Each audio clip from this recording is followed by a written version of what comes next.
안녕하세요. 약은약사에게 최약사입니다. 오늘은 우리가 일상에서 쉽게 접할 수 있는 오이의 숨겨진 매력에 대해 알아보겠습니다. 오이가 단순히 수분만 많이 들어있는 채소라고만 생각들 하시는데요. 오늘 이 영상을 보게 되면 오이에 대한 생각이 180도 바뀌실 겁니다. 오이를 평소에 잘 챙겨 드시면 어디에 좋은지, 그리고 어떻게 드셔야 200% 효과를 볼 수 있는지, 마지막으로 주의사항은 어떤 것들이 있는지 지금 알려드릴 테니 오늘도 끝까지 함께 해주세요. 오이의 놀라운 이야기 지금 바로 시작합니다.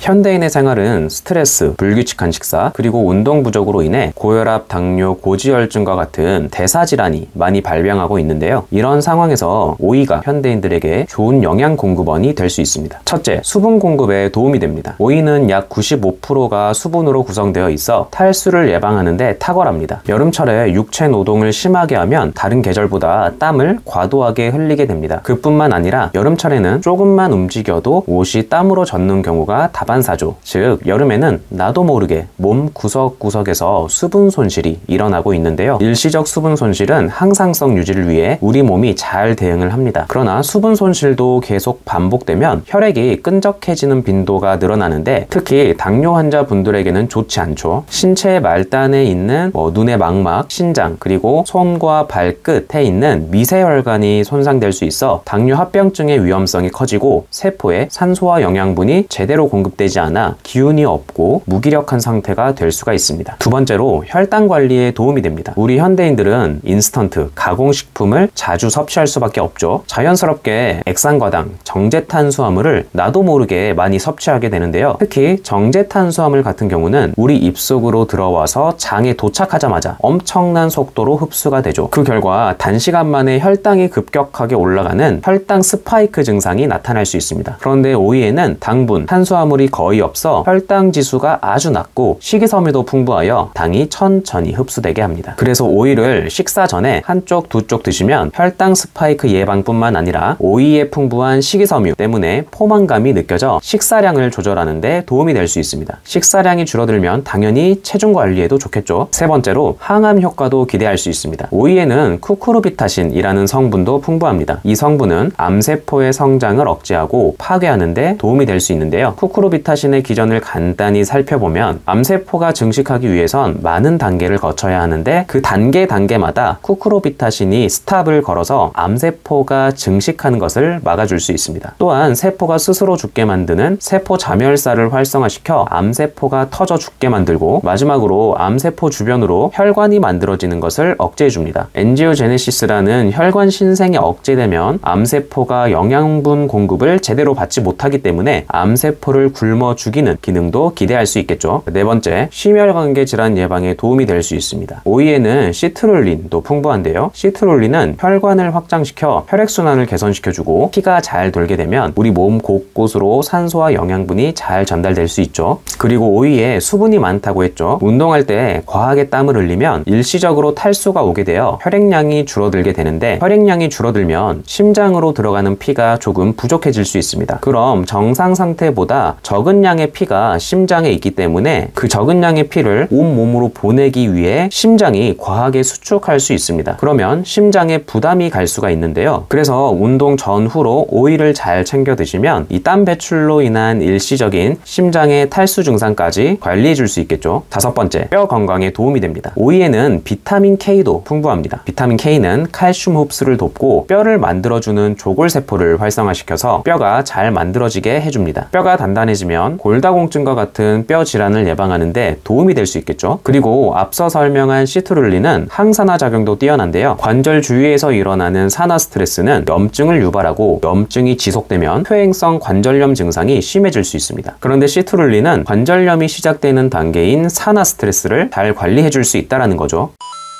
오이는 다양한 방식으로 먹을 수 있는데 어떻게 먹냐에 따라서 영양소의 흡수에 큰 영향을 주죠. 그래서 이제부터 오이를 더욱 효과적으로 드시는 방법에 대해 알아보겠습니다. 첫 번째로 오이 껍질째 먹기입니다. 간혹 오이의 껍질에 그 까끌거리는 식감 때문에 오이 껍질을 제거하고 드시는데요. 껍질을 제거하면 식이섬유와 비타민 K를 비롯한 여러 중요한 영양소를 잃게 됩니다. 그래서 오이는 껍질째 드시는 것이 좋은데요. 다만 껍질에 잔류할 수 있는 농약이나 이물질을 제거하기 위해 찬물에서 굵은 소금을 이용하여 잘 문질러 주시면 되겠습니다. 두 번째로 소금에 절이기. 오이를 소금에 절이면 비타민 B1, 비타민 K, 칼륨 등의 함량이 증가합니다.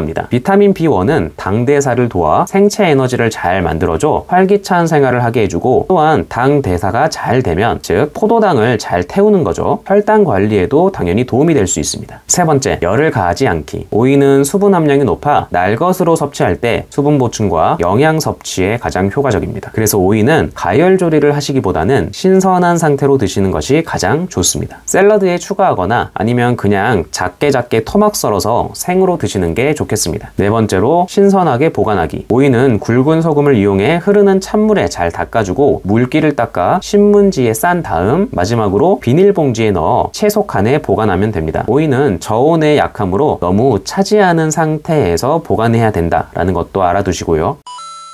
첫째, 비타민 K에 대해 주의할 사항이 있습니다. 앞서 오이에는 비타민 K가 들어있다고 했습니다. 비타민 K는 뼈를 튼튼하게 할 뿐만 아니라 혈액 응고를 촉진할 수 있습니다. 혈액 응고라 하면 쉽게 설명하면 우리가 상처가 났을 때 피가 굳는 현상이죠. 그런데 와파린 같은 항응고제를 병원에서 처방 받아서 드시는 분들은 주의를 해주셔야 됩니다. 와파린은 복용량이 미세하게 잘 조절되어야 하는 약물이기 때문에 와파린의 효과에 영향을 주는 음식을 최대한 피해야 합니다. 그런데 오이에 들어있는 비타민 K가 와파린의 효과를 감소시킬 수 있으니 와파린을 복용하시는 분들은 반드시 주의해 주시길 바랍니다. 두 번째, 오이 알러지. 드물긴 하지만 오이에 알러지가 있는 분들도 계십니다. 오이를 먹고 나서 입 주위가 가렵거나 붓는다면 알레르기 반응이니 즉시 섭취를 중단하고 집에 있는 항히스타민제를 드시거나 증상이 좀 심하시면 가까운 병원이나 약국으로 가시면 되겠습니다. 세 번째, 과다 섭취 시 위장장애가 올 수 있습니다. 오이가 또 좋다고 하니 욕심에 한꺼번에 많이 드시는 분들도 분명 있으신데 그러면 탈납니다. 오이에 식이섬유가 풍부해서 적당량 드시면 변비에 도움이 될 수 있으나 과량 섭취하면 오히려 소화불량, 복통, 복부 팽만감이 생길 수 있으니 주의해 주시길 바랍니다. 네 번째로, 몸이 차가운 분들. 오이는 성질이 차가운 음식입니다. 냉체질 분들은 보통 몸이 차고 소화 기능이 약한데요. 이러한 분들은 오이를 조금만 드셔도 소화불량, 복통, 설사 등의 증상이 나타날 수 있습니다. 그리고 냉체질인 분들은 대체로 혈액순환이 좋지 않습니다. 그래서 평소에 손발이 자주 차가워지는 분들은 오이는 조금만 드시는 게 좋겠습니다. 오늘 영상은 여기까지입니다. 영상이 도움이 되셨다면 좋아요, 구독 눌러주시고요. 이렇게 좋은 영상은 내가 사랑하는 주변 분들에게도 공유해 주시면 좋겠죠. 이상 최학사였습니다. 영상 봐주셔서 감사하고 다음에 더 유익한 내용으로 찾아뵙겠습니다. 행복한 하루 되세요.